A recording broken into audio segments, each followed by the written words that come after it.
Hello, everybody, and welcome to Play Some Video Games review cast of JazzPunk Director's Cut. It is I, your host, Kevin, this time, not Kyle, if you listen to the Virginia review cast we just recorded. But with me is Kyle, though, and we are here to talk to you tonight a little bit about JazzPunk, which is the second game I played. I think it was actually in the same week, but my gameplay and my review inspired Kyle to go ahead and punish himself and play it as well. So that's why we're talking about it tonight. But for those of you who have not played JazzPunk and you feel like you might and don't want anything to be spoiled, you might want to stop listening now because we will not be spoiler free, but you can read my review on playsomevideogames.com, which is spoiler free for the most part. But yeah, we're going to dive right in. So for those of you who don't know, JazzPunk is a single-player first-person adventure game focusing on exploration and comedy over puzzle solving for a different twist on it, if you will. The game is centered on a top-secret espionage agency operating out of an abandoned subway station in a fictional place called Japanada in the late 1950s. You take the role of Polly Blank, a silent protagonist. And just to talk about how crazy this game is, the game begins when Polly Blank is mailed to the espionage agency in a human-shaped suitcase. He's given missions by the head organization, all of which begin by taking a dose of prescription medicine to start each mission. The missions vary basically from anything including degousing and smuggling pigeons, assassinating cowboys, cross-dressing, one of my favorites, killing a pig with a ukulele, and photocopying your butt to full security scanners. So, we'll dive right in, and in this conversation, I'm going to let Kyle drive it. But before we do that, Kyle, what made you decide to journey on this crazy, crazy path that I took and personally I loved in the first place? So, again, similar to Virginia, you influenced me, Kevin, because I feel partially responsible. Because as of late, you have jumped into this world of smaller, independent developed games, a world that I love. And you reviewed this game, and I didn't read your review, but I saw what your score was. And I said, man, if Kevin's going to give a game that score, I have to play this game. So I did. And now I have one question for you, Kevin. How did you give this game the score you gave it? Okay, so all right, we'll rewind a little bit. So as I mentioned in Virginia, when I review games, I like to kind of just look at some screenshots and say, I want to play this, I don't want to play this. With JazzPunk, I literally looked at one picture, just one, and the art style kind of intrigued me and how it's pseudo. Oh, I don't even know how to describe it. It looks very cartoonish, but it's also very blocky, but three-dimensional at the same time. It's very odd, very different from anything else I had seen recently. So I said, hey, I want to play this game, and we reached out, and I was able to obtain a review copy. So I didn't know what to expect at all. Just kind of dove right in, and I did give it a 95, which I think is actually the highest I've given any game on Play Some Video Games so far that I've reviewed. And while I will admit it's not a hard-hitting game, the story does not mean anything. There's no interpretation. It's not Virginia where you have to say, what happened, what didn't happen. I mean, realistically, you don't even have to pay attention to what's going on. But I don't think I've ever laughed out loud at a video game except for this one. It just had so many moments and experiences and throwbacks that made me laugh. It's just completely insane. And I like weird games, and we've talked about it on the regular show before. I like Katamari Damacy, which is a very Japanese game. Chibi Robo, which is also a very weird story. Not the 3DS one, guys. Go back and play the GameCube one. They all have kind of weird, wacky stories. So whenever something's oddball, I kind of gravitate towards that just because it's something different. It's not a Call of Duty. It's not, an Assassin's Creed.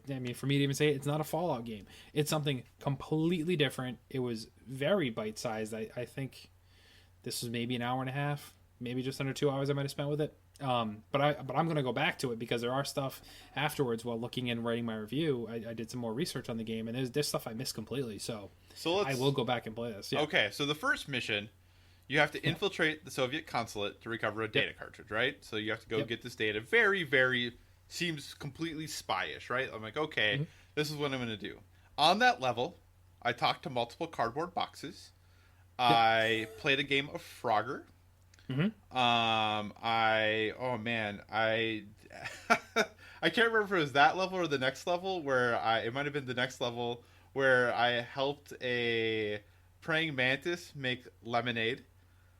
That might have been on the next level. I can't remember exactly. I think that was the next level. Is that the next level? Okay. Yeah. But like the stuff you do in this game is just insane. Like I helped I tried to help, I think it was a newspaper stand get a date.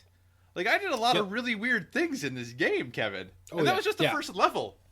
Yeah, it's the so you have each level, as like you said, you have to infiltrate the consulate. That's the primary mission.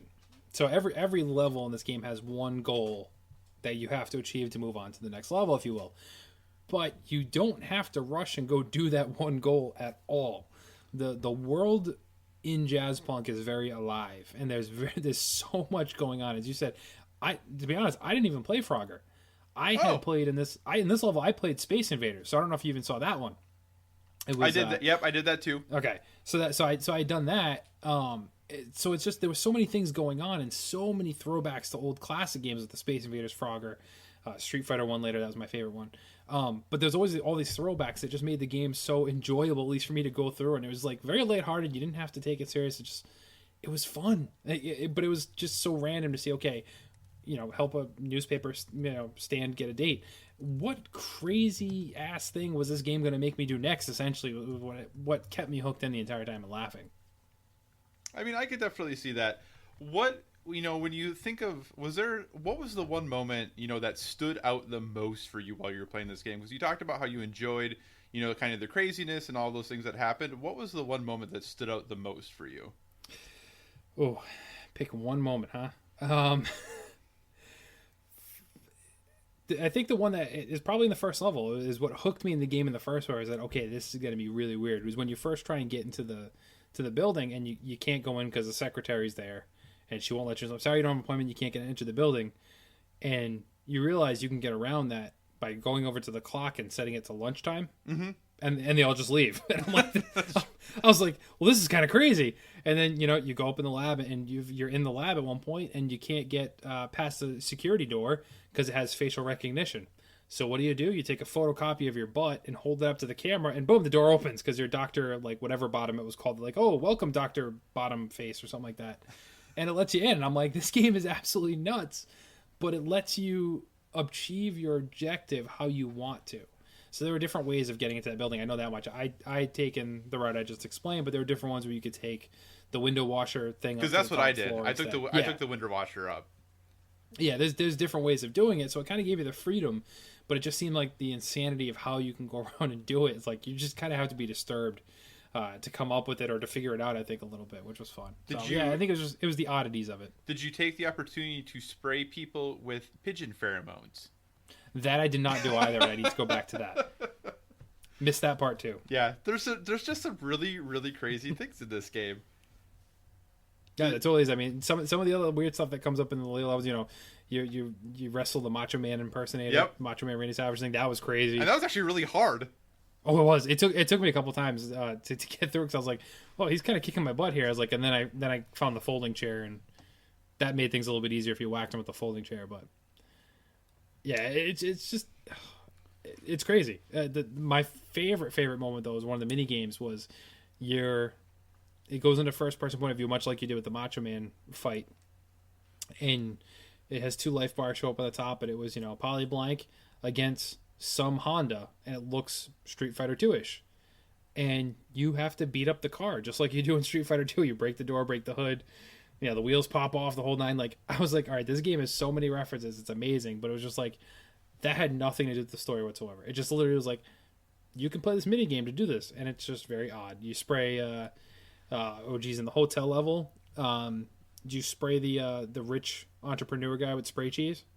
See, I didn't do the E Honda thing. I didn't do the spray cheese thing. I clearly missed out on a lot too.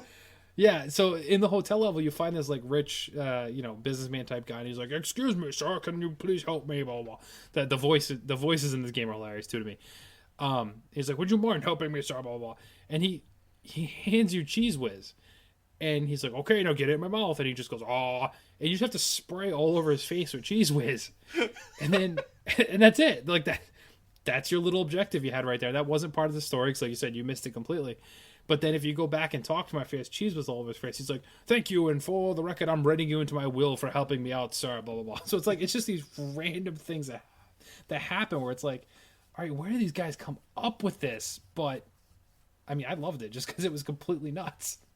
So to back up a little bit, okay, so the first level, like I said, Soviet consulate, got to recover a data cartridge. Pretty straightforward. Seems like the typical spy, mission. Yeah. The second mission, that is when you have to follow the cowboy, and this is where I realized, okay, the first mission was a little weird. This second mission, things are going to get a little crazy because you have to go follow this cowboy to recover an artificial kidney that he has. Yep. And I mean, I'm assuming the only way you can do this is you find out that he really likes sushi. So you follow him to a sushi restaurant, where you have to collect a whole bunch of spiders to throw onto the cook, so he'll move away from the door so you can get into the kitchen, which you then have to pick up a blowfish and squirt blowfish juice onto the sushi to make the guy sick, and then he throws up the kidney. And dies in the process. In the women's restroom, by the way. Yep. It's just, like I said, it's the stuff like this that made the game so great for me, because you'd never see this stuff in another game. This is, and it's fair to note too that a bunch of people that work on Adult Swim developed this game, so it makes a little more sense when you look at it that way. But yeah, it's literally stuff you would see on Cartoon Network, in the Adult Swim section, where it's just complete absurdity. But yeah, it took me a little while to figure out, once I got to the sushi place, how to get the cowboy, and then I realized you catch the spiders and you walk up to the cook and you just throw a jar of spiders in his face. It's like, it's so messed up. Well, and then, because I caught all the spiders, but I didn't know what to do with them. So for a long time, I was trying to throw them on a whole bunch of other people. Not really throw them on him. Yeah, I tried to throw them on the guy. Yeah, I was trying to on the cowboy. So I kept, leaving the restaurant and coming back in, and every time you come into the restaurant, you have to take off your shoes. Oh yeah. So eventually, I've come in and out 5 or 6 times. So I'm throwing roller skates at her, and I'm throwing all these just crazy different pairs of shoes. Yep. Because got to take something different off every time. So, yeah. Nope. That was the second. Yeah, that was the second mission, and that's when I was like, okay, first mission was a bit weird. This was when I was like, all right, things are gonna go completely off the rails. This is pretty great. So. So eventually you get his kidney, and then when you try to leave, you're intercepted by rogue or enemy agents who want to get the kidney too. So, what do? Is you beat them up with the kidney, because that's the important thing. So then you get back. The director tells you he wants you to take a little holiday. Yep. So, you go to, is it Kai Tak Resort? Is that where you head to? Yes, but before you get to this point, yes, the traveling the globe. The map. So when it tells you to go on vacation, it then cuts to a map, and it lets you kind of fly to your destination. So you can go right to the area that's the resort that leads you to the next stage, or you can literally fly around the entire world. And and I'll tell you, Kyle, I stopped at every single place. I did too. Okay. So the names of the places in this fictional world, the music or the sound clips that play, or the video that shows in the background a little bit, is everything from mooing cows to Nazi marching to all of the intros from Street Fighter, when Street Fighter, China, Japan, yeah. Oh, it's just more insanity before you even get to the level. And you can like I said, you can go right to the next stage in about 3 seconds, or I think it took me 2 or 3 minutes to hit every single place. And while you're doing it, it's just like an old school a Looney Tunes cartoon, where you see a map, and as you move, it has the little red dashed line, if you will, tracking your entire progress. So I was going loop to loops and all over the place, and the whole entire time it has the red line following me to show my progression around the globe before you start the level. But yeah, eventually you end up at the resort. Right. So you get there, seems like all is good. Before I went to go check into my room, I did, went out to the beach and used my little metal detector to find a whole bunch of interesting things in the sand. I went and I saved a guy in the pool. Did you do that by chance? Yes, I did save the guy in the pool and brought him to the girlfriend. She goes, "Ew, he doesn't look like my boyfriend," and then throws him away. I know. She's like, "This isn't good." So I went swimming and I did all that good stuff. But then when you finally get up to your room, you receive a phone call saying that, hey, plans have changed. You now have a new job. Basically, that there is a syndicate man who is apparently I think who the people from before were after from. Yeah. On site, and that you have to get his briefcase. And of course, the only way you can do this is by making yourself looking into a fine-looking lady. Yep. Putting on some lipstick, which I did very, very poorly. Putting on a But you get a trophy for, though. You do get a trophy for. Actually, yep. I do have the platinum for this game. But you put it on some nice lipstick, put on a nice little wig, and then, head on down for some cocktails, and you switch out that briefcase. Along the way, I did make out with many, many people, because that is something you can do, because, of course, when you're wearing lipstick, you have to be able to kiss people. And that's another trophy. And that is another trophy for making out with enough people. But, so you get down there, you switch out the briefcase, have a drink, and then find out that the drink was probably drugged in some way, and then you wake up in your hotel room, saying, hey, you are trapped in this place, but if you come to the rear pool, we can help you get out of here. And and this is so great. You go to the rear pool, so this huge, huge resort, nice pool in the front where everyone is, swimming and doing things. In the back, this rear pool that's just got like a sign that's like, hey, don't enter. And it's like this secret hideout for this person. Yeah. With just a couple over the pool. Like a tarp and a couple boards like over the top. And it's just like, hey, keep out. And there's just this headquarters for this guy who's like, hey, I can get you out of here. And this is where killing the pig comes in. Yep. So, yeah, he basically tells you your hidden secret is hidden within the pig. And he's like, all right, the only way to kill the pig is with this ukulele. And it leads you down to the rabbit hole to get out of.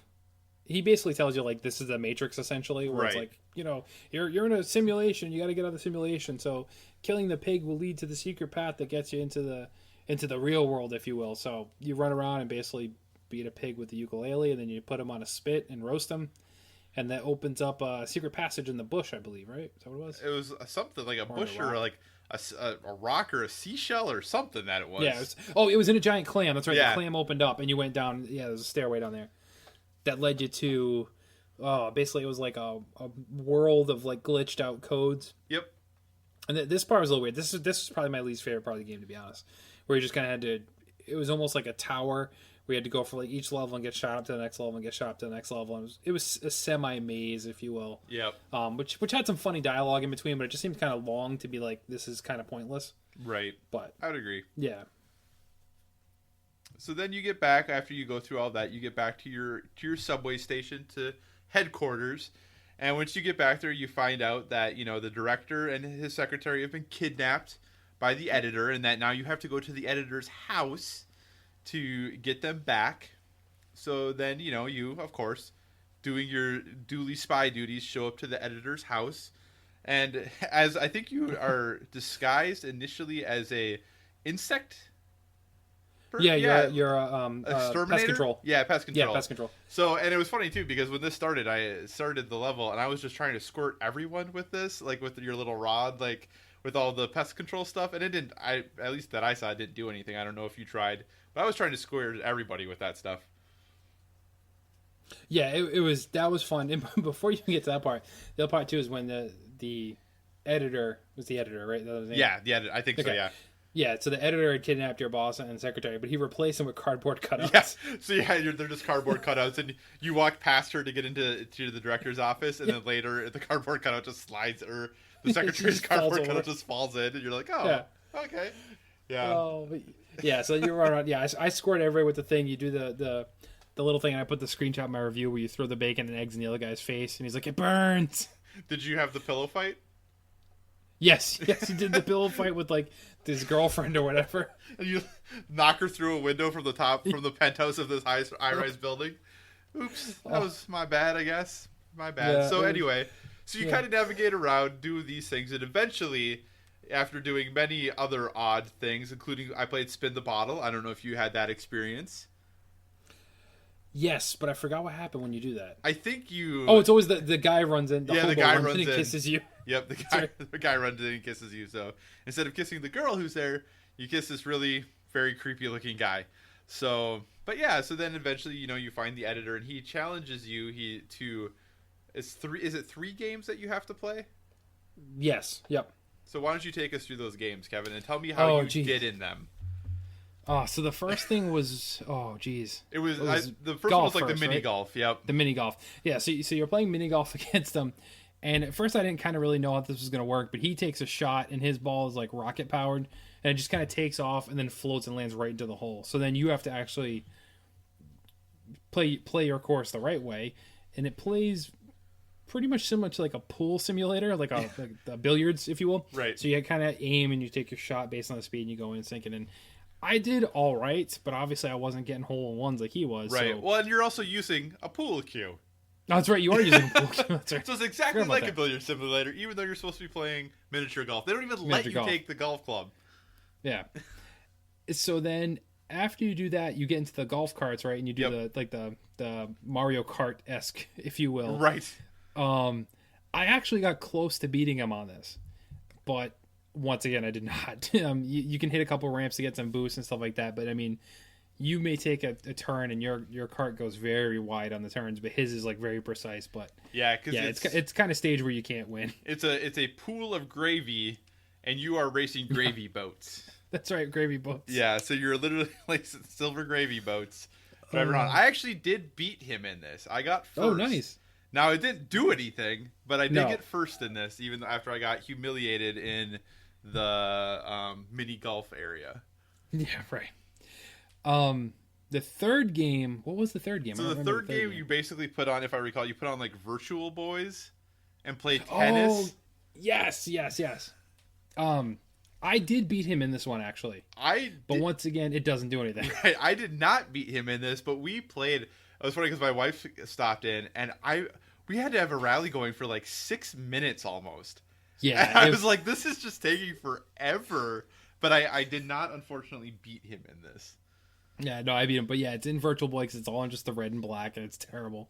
But yeah, so then after that happens, he basically deems himself as the champion, if I recall, right? So he deems himself as a champion. He makes this little podium with like the first, second, third place, and he stands on it. And you can go around and collect things to kind of boost up his morale. Like you'll give him a sash that says like champion. You'll hand him a trophy. You'll give him a crown, flowers. There's a couple of, I think like Olympic medals. A tiara. Yeah, so there's a whole bunch of things you kind of boost up his ego with. And as you're doing that, he literally is inflating his ego. Yep. So then the last stage is your character pulls out a pin and he goes, wait, is that a pin? And you pop him and he just kind of flies off the handle and just takes off. And that's essentially how the game ends. You rescue your boss and everything like that then, but it's all just complete lunacy from beginning to end. But and see, if it just ended there, that would be one thing. Then you have to take a bridge back across where you find the secretary, but you have to eat her. She's encased in jello. So you have to then eat her out of the jello in order to save her. And then you go find the director who you free because he's been in like this little stasis thing. And he turns into a crocodile? Yeah. And then he eats you. So the credits take place as you're navigating through your director's intestines. Yep. That's how basically the credits are. Yeah, it's kind of crazy. I don't know what option did you pick when rescuing the director? I picked the one, if I recall, that had the little piece of tape with the thing over it, and then when you hit it like falls off, and it says, I can't remember exactly what it was, but basically, they're both bad. That's what tournaments. Yeah, they're both bad, and basically turns into a crocodile. So either way, you end up quote unquote losing, but you rescue him. But yeah, he eats you, and you go through his intestines, and basically the credits of the game is going through his intestines. Right. And there's a part where you come into like a little tropical area and you get a machete and you have to kind of hack through it. Yep. So, and then when you get to the end of his intestines, there's a nice little recording from him, Mission Impossible style. Yep. And then he gives you special tablets that you can need to get out, and the game ends. Did you? So there was another mini game I wanted to note too that I forgot to mention earlier. Did you play the wedding one? No. Oh, I believe it's in the hotel. Yeah, it's in the hotel. It's hidden near the crazy guy's pool base. Okay. If you go underneath the balconies, like where the rooms are on the first floor, behind one of the poles is a wedding cake. And if you click on the wedding cake, it opens up basically a clone of like Doom, but it's very weird. There's a whole bunch of characters in it, and basically it's like bridal warfare or something they're called. Okay. And if you lose, you have to get married. Oh, but the weapons are like champagne bottles, and you shoot corks at people. You can get a wedding cake that's like a minigun. You could smack people with like the marriage license. It's just kind of complete lunacy, but it's a very small course in a place like a hotel, and you kind of just, it's a platformer like Doom-esque with like multiplayer. That's kind of one of the other weird mini games I found too.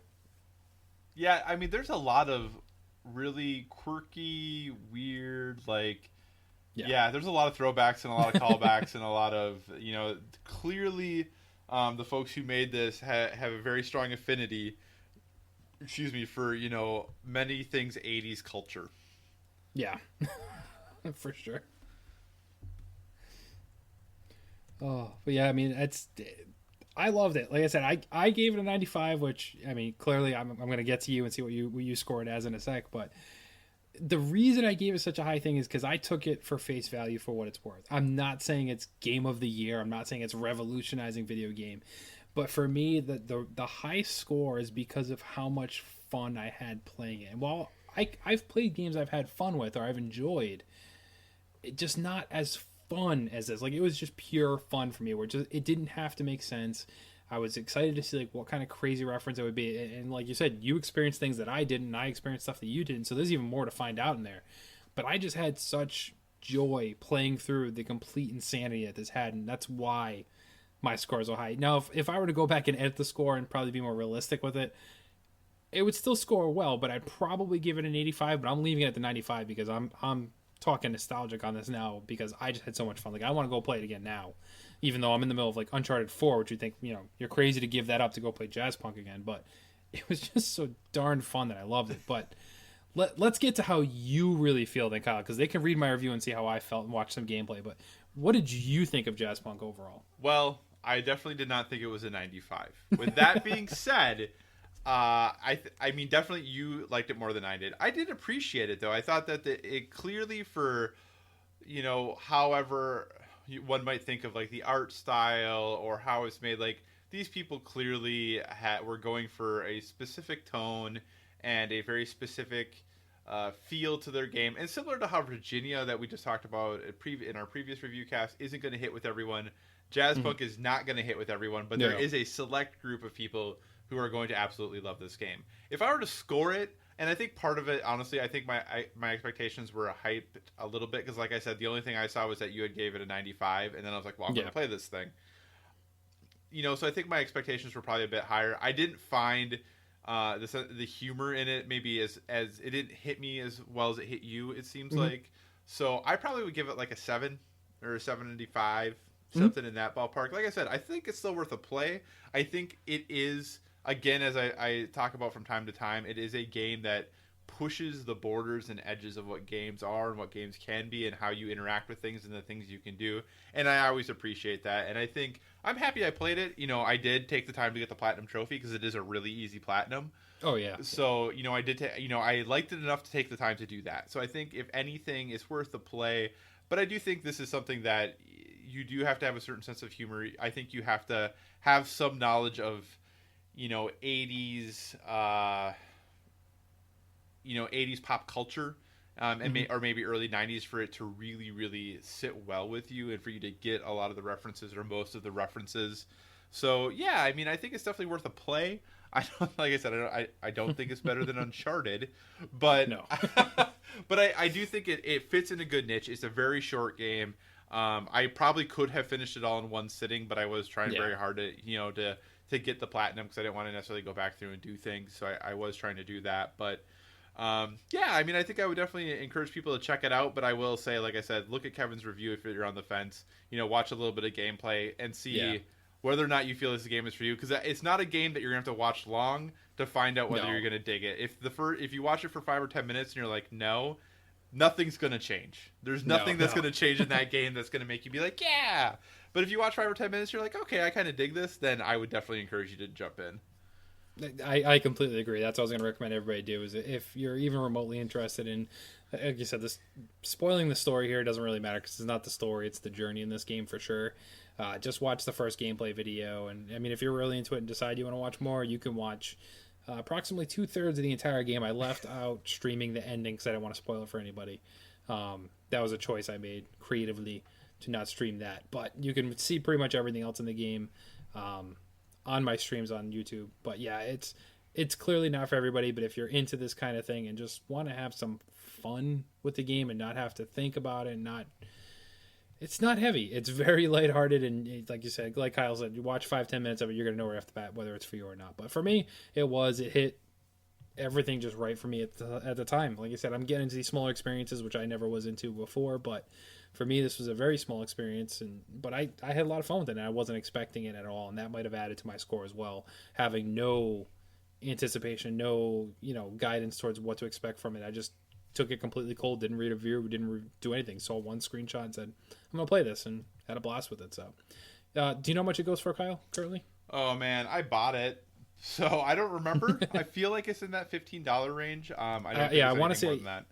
Yeah, I think it's $14.99 currently on PS4. It is available on PC. It actually was a PC game originally. It came out in 2014, I believe. So it's been out for a bit, but it's just hitting PlayStation now with the Director's Cut. Don't really know what the difference is between the Director's Cut and the regular, but you don't have an option of the regular on PS4 anyway. So if you play it on there, it's worth it. For $14, I think it's cool. If you get it on a sale and get it cheaper, even better. It's not very long, like we said, but I had a lot of fun with it. And you clearly had fun with it too. Like you said, you didn't score it as high, but you had fun. So for me, that's all I was looking for out of it. So. Yeah, no, I agree. I would say, like I said, I feel in some ways actually reminiscing and thinking about it now, I actually maybe enjoy it more now than I did when I was playing it, if that makes any sense. Yep. And I think just being able, if it's a game that, especially if it's something that you can talk to someone else about, I think that would even add to the experience. That's true. Get a buddy to take the journey with you and play it as well, and you guys can talk about the complete lunacy on it. But if you don't want to and you just want to read my full review, you can head over to PlaySomeVideoGames.com, click on the review tab, and you'll find JazzPunk near the top currently. So check that out. And like I said, gameplay video is on YouTube. You can watch the review done quick even, which is only like a minute and a half, and that shows some gameplay too. So you can do that as well and kind of see our initial thoughts on the game. But overall, I give it a thumbs up, and that's what it's about, because we always have fun playing video games, and you should always have fun playing video games. So boys and girls, until next time, never stop gaming.